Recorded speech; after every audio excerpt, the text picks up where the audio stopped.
السلام علیکم ورحمۃ اللہ وبرکاتہ۔ اللہم صلی علی سیدنا محمد وعلی آل سیدنا محمد وبارک وسلم بعدد کل شیء معلوم لک۔ عزیزان گرامی، دفع وسوسوں کو دفع کرنے کے لیے بعض اوقات نفسانی خواہشات دماغ پہ ایسے حملہ آور ہو جاتا ہے کہ وہ خیالات نکل نہیں رہے۔ مثلا کوئی آدمی اچھا ریزنیبل آدمی ہوتا ہے، اچھا آدمی ہوتا ہے، اچھی شخصیت رکھتا ہے، اسٹیٹس رکھتا ہے، اور وہ مکروہ معاملات میں آزمائش میں چلا جاتا ہے۔ مثلا کسی لڑکی پر فریفتہ ہو جاتا ہے یا عورت کے چکر میں پڑ جاتا ہے، اس کو بے چینی، غیر اضطراری کیفیت، ڈپریشن، انزائٹی میں چلا جاتا ہے۔ تو میں آپ لوگوں کو امام غزالی رحمۃ اللہ علیہ سے کوٹ کرتا ہوں ایک واقعہ، اور نسخہ بھی بتا دیتا ہوں۔ امام غزالی رحمۃ اللہ علیہ نے ایک بزرگ سے نقل کیا ہے کہ ایک بار ایک عورت پر میری نظر پڑ گئی، اس لیے ایسے بے چینی ہوئی کہ تمام شب نیند نہیں آئی۔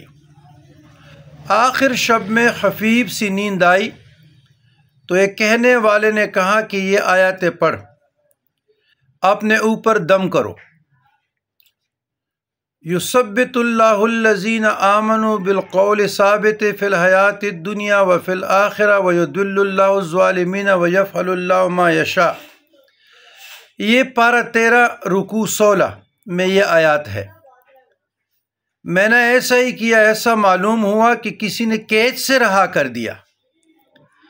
دیگر جس کی نسبت کسی عورت پر مفتون ہونے کا اندیشہ ہو، یا کوئی شخص کسی کو بہکا سکے، بہکا کر خراب کرنا چاہتا ہو، اس پر یہ پڑھنا چاہیے یا لکھ کر باندھ دینا چاہیے۔ رب اصرف عنی السوء والفحشاء واجعلنی من عبادک المخلصین۔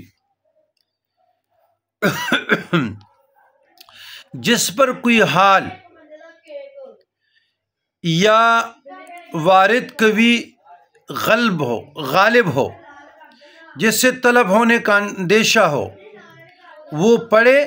وَلَهُ مَا سَكَنَا فِي اللَّيْلِ سے علیم تک، پارہ 7 رکوع 8۔ اِنَّ اللَّهَ يُمْسِكُ السَّمَاوَاتِ سے غفورہ تک، پارہ 22 رکوع 17۔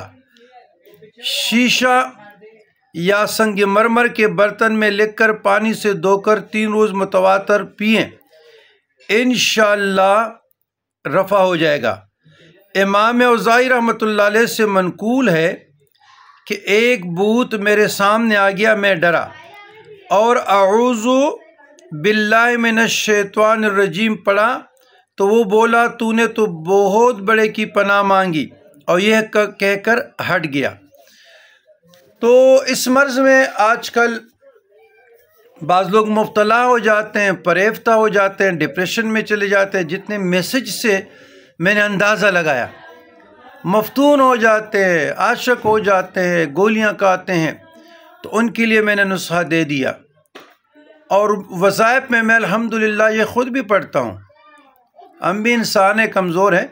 یثبت اللہ الذین آمنوا بالقول الثابت فی الحیاۃ الدنیا وفی الآخرہ ویضل اللہ الظالمین ویفعل اللہ ما یشاء۔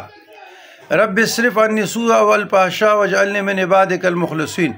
ہم خود بھی پڑھتے ہیں۔ والسلام علی من اتبع الہدی۔